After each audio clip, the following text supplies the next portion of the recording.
Welcome to YouTube channel Taj career institute. हम लोग जो है इंग्लिश के बारे में देख रहे थे कि हमारा क्या सिलेबस था। तो हमने जो है इंग्लिश के सारे सिलेबस बताए थे कि मैट्रिक एग्ज़ामिनेशन 2020 में 2022 में हमारा क्या सिलेबस होगा, वो हम बताए थे। हम इंग्लिश पूरे सिलेबस को हम जो है 4 सेक्शन में बांटा था, ग्रामर, रीडिंग, राइटिंग और लिटरेचर में। तो हमने कहा था कि हम ग्रामर से शुरू करते हैं, तो बस हम ग्रामर से शुरू कर रहे हैं। और आज का जो आपका पोर्शन है, जो आपकी हेडिंग है, जो टाइटल है, वो है इंग्लिश में ज़ीरो टू हीरो लेवल। इसका मतलब ये हुआ कि आपको बिल्कुल दम नर्सरी से शुरू करते हैं। अगर आपको इंग्लिश बिल्कुल नहीं भी आता है तो आप इस वीडियो को देख के आप आसानी से सीख सकते हैं। इसलिए हमने आज का जो है हेडिंग रखा है ज़ीरो टू हीरो लेवल। तो आइए शुरू करते हैं। तो हमारा जो है आपका जो हेडिंग है वो है English zero to hero level. मतलब कि आपको दम इंग्लिश में अगर कुछ भी नहीं आता है तो परेशान होने की ज़रूरत नहीं है। बस यहाँ से देखिए, आपको सब समझ में आएगा। और उसमें भी हम जो है कौन सा सेक्शन पढ़ रहे हैं, तो ग्रामर सेक्शन पढ़ रहे हैं। तो ग्रामर मतलब क्या होता है कि इंग्लिश सिलेबस में, इंग्लिश लैंग्वेज में आपको कौन कौन से रूल रेगुलेशन फॉलो करने हैं, तो वो सारे रूल रेगुलेशन आपको ग्रामर बताएगा। तो आ जाइए। तो सबसे पहले अगर ग्रामर सीखना है तो आपको ABCD का नॉलेज होना चाहिए। अगर आप इंग्लिश पढ़ रहे हैं तो ABCD आना चाहिए, हिंदी पढ़ रहे हैं तो क ख ग आना चाहिए, उर्दू पढ़ रहे हैं तो आपको अल्ली बेते आना चाहिए। तो इसी टाइप का आपके पास है यहाँ पर इंग्लिश में ABCD। आप यहाँ समझने की कोशिश कीजिएगा आप कि कुछ लोग लेटर और अल्फ़ाबेट में बहुत ज़्यादा परेशान होते हैं, फ़र्क नहीं समझते हैं, समझते हैं कि एक ही बात है, दोनों जो है एक दूसरे के सिनोनिम्स है। सिनोनिम्स नहीं है। आप जानते हैं कि कोई भी आपका जो है ना ABCWZTUV कुछ भी बोला जाए तो वो आपका लेटर है। क्या है? लेटर है। लेकिन इसी लेटर को अगर सिस्टमेटिक पैटर्न में अगर लिखा जाता है, a systematic pattern of writing of letters from A to Z is known as alphabet. अगर कोई भी लेटर्स है, A क्या है? लेटर है। B क्या है? लेटर है। W क्या है? लेटर है। Z क्या है? ये लेटर्स है। अल्फ़ाबेट कुछ नहीं है, सिर्फ लिखने का तरीका है। तो लेटर्स को A से लेके Z तक सिस्टमेटिक वे में अगर लिख दिया जाए तो वो राइटिंग स्टाइल कहलाता है, आपका अल्फ़ाबेट कहलाता है। आगे आइए। तो हम देखिए यहाँ पर दिखाने की कोशिश किया है कि A लिखा, B लिखा, C लिखा, D लिखा और बाकी सारी चीज़ें हमने मिसिंग कर दिया डैश डैश डैश से, और कहाँ आ गए? सिर्फ लास्ट Z पे आ गया। तो हम A से लेके कंटिन्यू हम Z तक लिखना चाह रहे थे, इसलिए ये आपका किसका पैटर्न है? ये अल्फ़ाबेट का पैटर्न है। तो ये आपका अल्फ़ाबेट है, ये आपका अल्फ़ाबेट है। अब आइए आगे कि आपके जो लेटर होंगे वो टोटल कितने होते हैं? 26 होते हैं। A से लेके Z तक जितने भी लेटर्स होते हैं वो कितने होते हैं? 26 होते हैं। और इस लेटर को हम दो हिस्से में हम फिर डिवाइड करते हैं।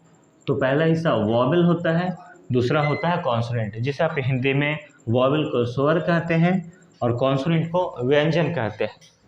तो वॉवेल आपके पास 5 होते हैं, तो बाकी रिमेनिंग 26 में से 5 जाएगा तो क्या मिलेगा? 21। तो 21 क्या होता है? कॉन्सोनेंट होता है। और वॉवेल में जो 5 होते हैं वो होते हैं AEIOU। तो इस 5 के बाद ही 5 के अलावा जो भी बचेगा वो क्या होगा? आपका कॉन्सोनेंट होगा। मतलब कि आपका A छोड़कर B होगा, AEIOU को छोड़कर A से लेके Z के बीच में जो भी होगा वो सब के सब क्या होगा? कॉन्सोनेंट होगा। तो कुछ इस तरीके से हमारा ये टॉपिक कंप्लीट होता है। आप इसका स्क्रीनशॉट ले लें, फिर हम आगे बढ़ते हैं। आगे हम बढ़ते हैं तो फिर से हम आपको लेटर को बताने की कोशिश करते हैं कि जो आपका लेटर होता है, जिसे आप हिंदी में अक्षर कहते हैं, अक्षर अब नहीं टूटने वाला होता, लेटर नहीं टूटेगा आपका। ये क्या होता है? The smallest sound of English language. English language का जो सबसे स्मॉलेस्ट साउंड होता है, जो सबसे स्मॉलेस्ट यूनिट होता है, वो फर्दर और नीचे नहीं टूटेगा, तो वो कहलाता है आपका लेटर कहलाता है। जैसे आप जानते हैं कि इंग्लिश में A क्या है? लेटर है। B क्या है? लेटर है। C क्या है? लेटर है। क्या आपने देखा है कि A को तोड़ा जाता है? नहीं। B और नहीं टूटेगा, C और नहीं टूटेगा।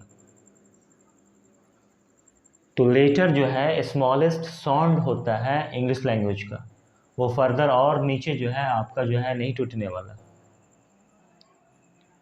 अब हम आगे आते हैं, वर्ड पे आते हैं। तो वर्ड क्या होता है? एक ग्रुप ऑफ लेटर्स होता है। ग्रुप ऑफ लेटर्स होता है विच हैव कंप्लीट सेंस। और दूसरी बात हो रही है कंप्लीट सेंस होने का। अगर किसी चीज़ को अगर वर्ड होना है तो उसके पास दो बातें होनी होगी, पहला ग्रुप ऑफ लेटर्स और दूसरा कंप्लीट सेंस, मतलब कि मीनिंग होना चाहिए। एक एग्जाम्पल लेके चलते हैं, और हम एक एग्जाम्पल में हमने पेन लिया। अब पेन में काउंटिंग करते हैं कि पी क्या है लेटर, ई क्या है लेटर, एन क्या है लेटर है। तो हमने देखा 1 2 3 कितने लेटर हैं, 3 लेटर्स हैं। तो हमने कह दिया कि ये ग्रुप ऑफ 3 लेटर्स हैं। और अब पेन का कुछ ना कुछ कंप्लीट सेंस होता होगा, कुछ ना कुछ तो मीनिंग होता है। तो आप जानते हैं कि पेन किसको कहते हैं, लिखने के यंत्र को क्या कहते हैं, पेन कहते हैं। तो प्लस का मीनिंग, तो ग्रुप ऑफ लेटर्स के साथ साथ अगर मीनिंग होगा तो जो आपका चीज़ होगा वो क्या कहलाएगा, वो आपका करेक्ट वर्ड कहलाएगा, सही शब्द कहलाएगा, आपका सार्थक शब्द कहलाएगा, जिसे हिंदी में आप कहते हैं। अब आगे, अब इस पेन को हम थोड़ा बहुत तोड़ मरोड़ के पेश कर रहे हैं, ठीक है। एन को पहले लिख दिया, ई को बीच में लिख दिया, पी को आगे लिख दिया सबसे आखिर में। तो ये पेन से हमने नेप बना दिया। तो यहाँ भी 1 2 3, यहाँ भी 3 लेटर्स हैं, ग्रुप ऑफ 3 लेटर्स हैं। लेकिन पेन का तो कुछ मतलब होता था, नेप का मतलब नहीं होता था। लेकिन यहाँ पे 3 लेटर्स हैं तो ग्रुप ऑफ 3 लेटर्स तो है, लेकिन नो मीनिंग है इसका। तो ग्रुपिंग के साथ नो मीनिंग होगा तो वो आपका इनकरेक्ट कहलाएगा, वो गलत शब्द है, वो निरर्थक शब्द है, जिसे हिंदी में आप कहते हैं। इसे इनकरेक्ट कहिए या फिर कहिएगा जंबल वर्ड कहिएगा। जंबल का मतलब होता है कोई चीज़ उलझा हुआ है, वो पैटर्न पे नहीं लिखा हुआ है। तो इसे अगर PEN कर दे तो ये अनजंबल हो जाएगा, और अनजंबल हो जाएगा तो ये ठीक हो जाएगा। तो आप समझ रहे होंगे कि करेक्ट वर्ड तभी होगा जब ग्रुपिंग ऑफ लेटर्स होगा, साथ में मीनिंग होगा, तो करेक्ट वर्ड होगा। इनकरेक्ट वर्ड या जंबल वर्ड वो होगा कि जिसके पास सिर्फ ग्रुपिंग होगा और मीनिंग नहीं होगा। तो कुछ इस तरीके से आपका ये था। फिर हम आगे बढ़ते हैं, पहले आपका आप स्क्रीनशॉट ले लें। हम आगे बढ़ते हैं और हम चलते हैं यहाँ पे कि आपने लेटर्स देख लिए कि 26 होते हैं, वर्ड देख लिया कि ग्रुपिंग ऑफ लेटर्स होता है, साथ में मीनिंग होता है। अब यहाँ आइए और देखने की कोशिश कीजिएगा कि आई और ए दो ऐसे लेटर्स हैं जो वर्ड भी हैं, और आई और ए के अलावा बाकी जो भी 24 लेटर्स हैं वो सिर्फ लेटर्स ही हैं, ना कि वर्ड है। हम यहाँ पे आपको साफ साफ बता रहे हैं कि आई और ए दो ऐसे लेटर्स हैं जो वर्ड भी हैं। वो क्यों? क्योंकि ये आई अकेले लेटर होते हुए भी मैं रखता है, इसका मतलब ए अकेले एक लेटर होते हुए भी अपनी मीनिंग रखता है, जिसका नाम है एक है। आई मतलब मैं, ए मतलब एक होता है। अब आप देख लीजिए कि आई और ए कहाँ पे एज ए वर्ड दिखता है और कहाँ पे एज ए लेटर काम करेगा। तो आई हैव अ पेंसिल, मेरे पास एक पेंसिल है, ये आपके पास एक सेंटेंस है। इस सेंटेंस में 1 2 3 4 वर्ड्स हैं। तो यहाँ पे आई क्या है, वर्ड है, ए क्या है, वर्ड है क्या है, वर्ड है, पेंसिल क्या है, वर्ड है। मतलब ये समझ में आ गया आपको कि ए जो है यहाँ पे जो है और यहाँ पर जो ए है वो क्या है, आई यहाँ पर क्या है आपका, वर्ड है, ए क्या है आपका, वर्ड है। अब ध्यान देने की कोशिश कीजिए कि हैव आपका क्या है, वर्ड है, और हैव के अंदर में जो ए आ रहा है, हैव के अंदर में जो ए आ रहा है, तो वर्ड जो बनता है वो किससे बनता है, लेटर से बनता है। तो ये जो ए आ रहा है ना, हैव में जो ए आ रहा है वो आपका वर्ड नहीं है, वो आपका लेटर है, ताकि ये वर्ड के अंदर आ रहा है। इस पेंसिल में जो आपका आई आ रहा है ना, वो क्या है, आपका लेटर है। वो क्या है कि वर्ड लेटर से बना होता है, तो वर्ड के अंदर अगर आई ए आ रहा हो तो वो लेटर कहलाएगा। किसी सेंटेंस के अंदर अकेले आई आ रहा हो, अकेले ए आ रहा हो, तो वो एज ए वर्ड होता है। तो कुछ इस तरीके से आप यहाँ इसका स्क्रीनशॉट ले लें। अब आगे फर्दर बढ़ते हैं सेंटेंस की तरफ। तो सेंटेंस में क्या कहा जा रहा है, ग्रुप ऑफ वर्ड्स कहा जा रहा है विच हैव कंप्लीट सेंस। यहाँ भी वही कहा जा रहा है, दो बात कहा जा रहा है कि अगर किसी को सेंटेंस होना है तो ग्रुप ऑफ वर्ड्स होनी चाहिए और प्लस में कंप्लीट सेंस होना चाहिए, मीनिंग होना चाहिए। जैसे वर्ड्स में देख रहे थे तो वर्ड्स बन रहा था लेटर से, ग्रुप ऑफ लेटर्स, उसके साथ में मीनिंग चाहिए था। तो सेंटेंस बनने के लिए वर्ड्स की ग्रुपिंग होनी चाहिए। हमारे पास एक एग्जांपल है, आई एम ए स्टूडेंट, मैं एक विद्यार्थी हूँ, मैं एक तालिब इल्म हूँ। तो आई एम ए स्टूडेंट में कितने वर्ड्स हैं, तो 1 2 3 4, आपके पास 4 वर्ड्स हैं। तो हम कहेंगे ए ग्रुप ऑफ 4 वर्ड्स, और आई एम ए स्टूडेंट, मैं एक विद्यार्थी हूँ, उसकी मीनिंग भी है। तो a group of 4 words plus meaning, तो ये कहलाएगा आपका करेक्ट सेंटेंस कहलाएगा। जैसे हम पढ़ रहे थे इससे पहले कि ग्रुप ऑफ 3 लेटर्स देख रहे थे और साथ में मीनिंग देख रहे थे, तो उसे कह रहे थे करेक्ट वर्ड कह रहे थे। यहाँ पे करेक्ट सेंटेंस कहलाएगा। आगे अब इस आई एम ए स्टूडेंट को जैसे तैसे हम लिख दिया, एम आगे लिख दिया, ए लिख दिया, स्टूडेंट लिख दिया, आई लिख दिया। ये बिल्कुल पैटर्न पे लिखा हुआ नहीं है, सब्जेक्ट वर्ब ऑब्जेक्ट पे नहीं लिखा हुआ है। तो हम कहेंगे कि यहाँ भी 1 2 3 4, यहाँ भी 4 वर्ड्स तो हैं, एक ग्रुप ऑफ 4 वर्ड्स तो हैं, लेकिन इसके पास मीनिंग नहीं है, नो मीनिंग। तो ये कहलाता है इनकरेक्ट, ये गलत वाक्य है या फिर जंबल सेंटेंस है, मतलब ये उलझा हुआ सेंटेंस है, इसको सही से तरतीब से लिखने की ज़रूरत है। तो कुछ इस तरीके से आपका सेंटेंस हो जाता है। तो हम देख रहे थे कि इंग्लिश लैंग्वेज का जो सबसे स्मॉलेस्ट यूनिट होता है, स्मॉलेस्ट साउंड होता है, वो आपका कहलाता है लेटर। जैसे ए बी सी, ये सब सारी चीज़ें। अब ये फर्दर डिवाइड नहीं होने वाला है, कोई भी लेटर फर्दर और टूटने वाला नहीं है, इसलिए स्मॉलेस्ट साउंड आपका ए हो जाता है, बी हो जाता है, कोई भी लेटर्स हो जाता है। फिर हमने कहा कि अल्फ़ाबेट कुछ नहीं होता है, अल्फ़ाबेट सिर्फ क्या होता है कि किसी भी ए से लेके जेड तक, किसी भी क्या ए से लेके जेड तक लेटर्स को पैटर्न वे में लिखने का तरीका को अल्फ़ाबेट कहते हैं। फिर आपने देखा कि लेटर्स के 2 टाइप्स होते हैं, वॉवेल और कॉन्सोनेंट होते हैं। फिर आगे देखा कि वर्ड अगर होना है तो ग्रुप ऑफ लेटर्स होना चाहिए, साथ में मीनिंग होना चाहिए।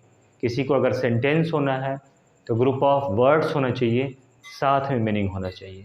फिर हमने आपको बताया कि आई और ए लेटर होता है, लेकिन आई और ए लेटर होते के साथ साथ वो वर्ड भी होता है।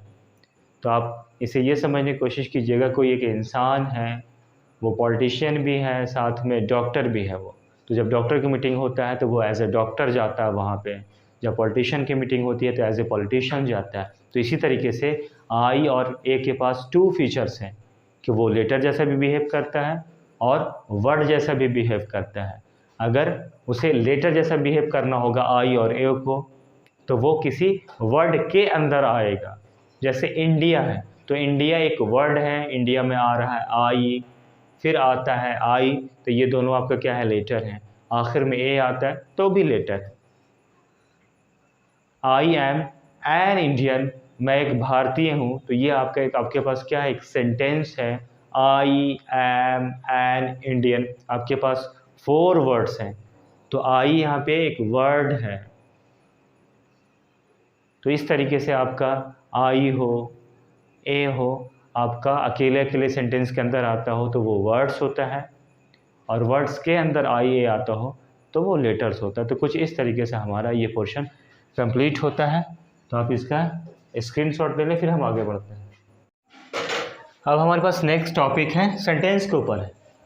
तो आप देखे होंगे कि सेंटेंस में छोटे क्लासों में जो है सेंटेंस को फर्दर 2 सेक्शन में बांटा जाता है, सब्जेक्ट और दूसरा कहलाता है प्रेडिकेट कहलाता है। एक एग्जांपल लेकर चलते हैं। हमारे पास एक एग्जांपल है, आई हैव अ बुक, मेरे पास एक किताब है।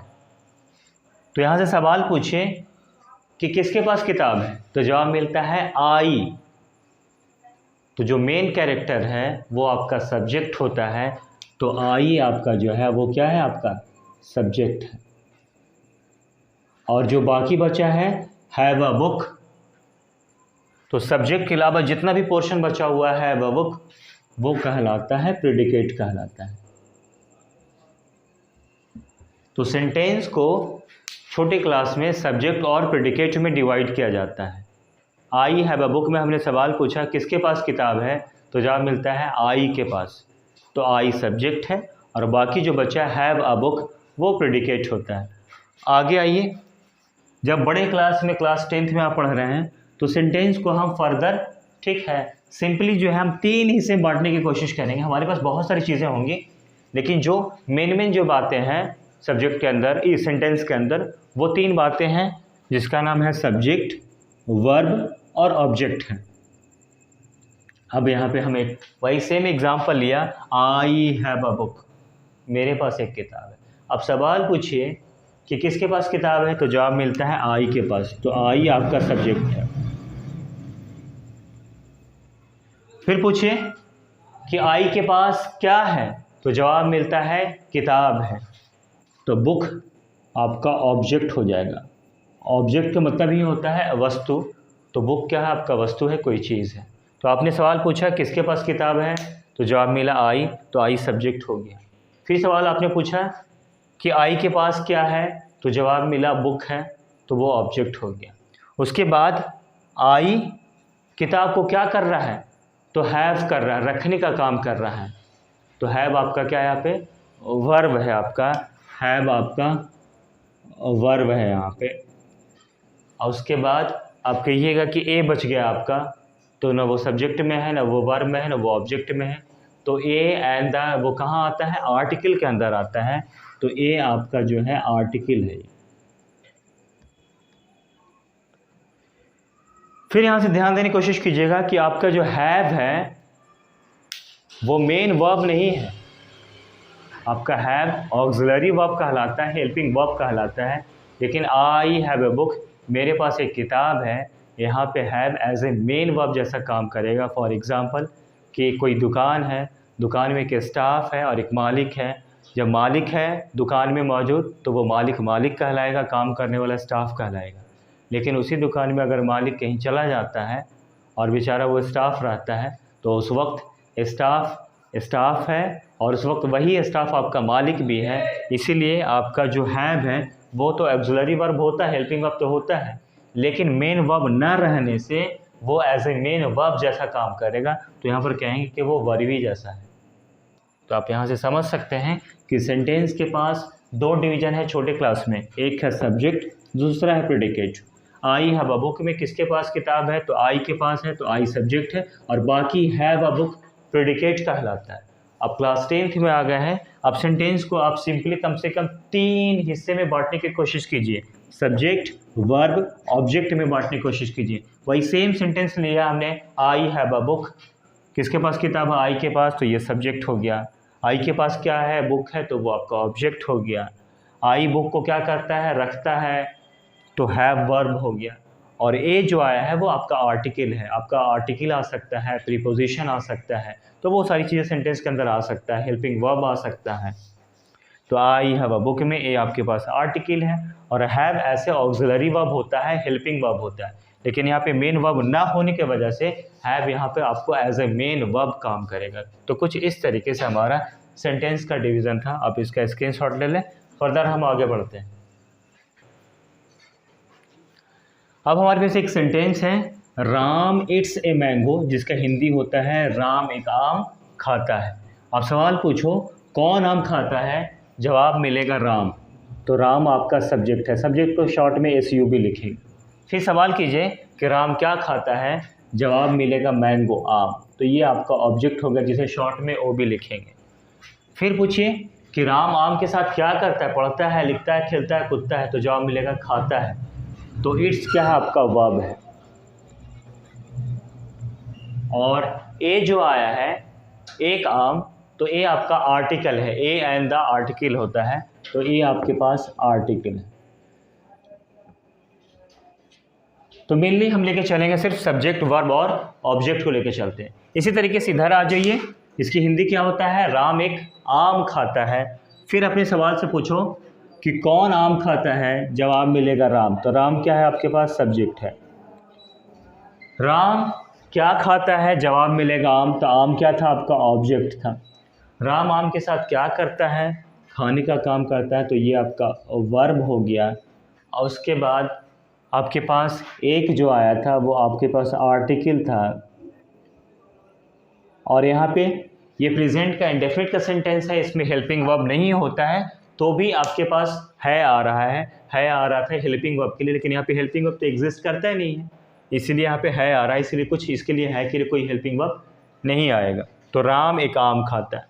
अब यहाँ से जो मेन गौर करने की बात है वो कुछ इस तरीके से कि अगर कोई भी इंग्लिश का अगर सेंटेंस होगा तो देखिए उसके पास कोई भी इंग्लिश का सेंटेंस हो या हिंदी का सेंटेंस हो, उसके पास मेनली 3 ही स्टेशन होगा, और उस स्टेशन का नाम है सब्जेक्ट, वर्ब और ऑब्जेक्ट है।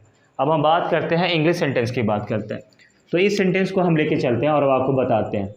सबसे पहले आपने देखा कि सेंटेंस में क्या आया, सब्जेक्ट आया है, मतलब सब्जेक्ट आया है जिसको हम एस भी लिखते हैं। फिर उसके बाद आपने देखा कि क्या आया है, वर्ब आया है, तो वर्ब को हम वी लिखते हैं। उसके बाद क्या आया है, आपका ऑब्जेक्ट आया है, तो ये ऑब्जेक्ट लिखेंगे, ओ भी लिख दिया। आर्टिकल में अगर आपका स्टेशन नहीं है, समझिए कि छोटा मोटा हॉल्ट है वो, तो मेनली हम स्टेशन को लेके चलते हैं। तो कोई भी अगर इंग्लिश का सेंटेंस होगा तो उसमें आएगा सब्जेक्ट आएगा, वर्ब आएगा, उसके बाद ऑब्जेक्ट आएगा। अब आ जाइए उसी सेंटेंस का हिंदी जब हमने किया था, राम एक आम खाता है। अब यहाँ से देखने की कोशिश कीजिएगा कि आपके पास तीनों स्टेशन में वो स्टेशन क्या बिल्कुल एग्जैक्ट वही आ रहा है या फिर पोजीशन उसका इंटरचेंज हो गया है। तो देखिए पहले कौन आया था, राम। राम क्या सब्जेक्ट है, तो सब्जेक्ट आया। उसके बाद क्या आता है, आम आता है। आम क्या है, आपका ऑब्जेक्ट है। और उसके बाद खाता क्या है, आपका वर्ब है। तो आप देखिएगा कि आपके पास इंग्लिश में सब्जेक्ट वर्ब ऑब्जेक्ट आ रहा था, लेकिन उसे जब हिंदी में ट्रांसलेट किया तो सब्जेक्ट का तो सब्जेक्ट है, लेकिन अब ऑब्जेक्ट और वर्ब का पोजीशन इंटरचेंज हो चुका है। सब्जेक्ट पहला आ गया है, ऑब्जेक्ट है, उसके बाद वर्ब है। इसलिए कहा जाता है राम इट्स मैंगो है, तो इसका सीधा सीधी जो है ट्रांसलेशन नहीं होता है कि राम खाता है एक आम। तो हम बोलेंगे राम, उसके बाद ऑब्जेक्ट बोलेंगे आर्टिकल के साथ, राम एक आम, उसके बाद क्या बोलेंगे, वर्ब, खाता है। तो कुछ इस तरीके से आपका सेंटेंस होगा। तो आप ध्यान दीजिएगा, कोई भी इंग्लिश का सेंटेंस होगा तो सब्जेक्ट, वर्ब, उसके बाद ऑब्जेक्ट आएगा, और कोई हिंदी का सेंटेंस होगा तो पहले सब्जेक्ट आएगा, फिर ऑब्जेक्ट आएगा, उसके बाद वर्ब आएगा। और सुनिए, आपके पास किसी भी सेंटेंस में सब्जेक्ट ऑब्जेक्ट वर्ब ही नहीं होता है, या सब्जेक्ट वर्ब ऑब्जेक्ट ही नहीं होता है। वर्ब से पहले आता है, उसे हम हेल्पिंग वर्ब या ऑक्सिलरी वर्ब कहते हैं। जो आपका ऑब्जेक्ट से पहले आता है वो प्रीपोजिशन भी कहलाता है, आर्टिकल भी कहलाता है। तो फर्दर हम आगे बढ़ेंगे तो आपको सारी चीज़ें बताएंगे कि मेन वर्ब क्या होता है, आर्टिकल क्या होता है, प्रीपोजिशन क्या होता है, वो सारी चीज़ें बताने की कोशिश करेंगे। तो फ़िलहाल हमारा जो है आज का लेक्चर यहीं पे ख़त्म होता है। ये जो बेसिक चीज़ें थी कि लेटर किसे कह रहे थे, आर्टिकल किसे कह रहे थे, थोड़ी बहुत बताया हमने, सेंटेंस क्या हो रहा था, वर्ड क्या हो रहा था, सेंटेंस को कैसे जो है सब्जेक्ट प्रेडिकेट में बांट रहे थे, सब्जेक्ट वर्ब ऑब्जेक्ट में बांट रहे थे। तो कुछ इस तरीके से हमारा जो है आज का लेक्चर रहा है। अगर प्लीज़ वीडियो अगर आपको अच्छा लगा हो तो प्लीज़ सब्सक्राइब करें, कमेंट करें, लोगों को शेयर करें, और कोई परेशानी हो तो आप प्लीज़ जो है कमेंट करें और बताइए क्या परेशानी है। आपकी परेशानी को इंशाल्लाह हम दूर करने की कोशिश करेंगे। Thank you so much for watching.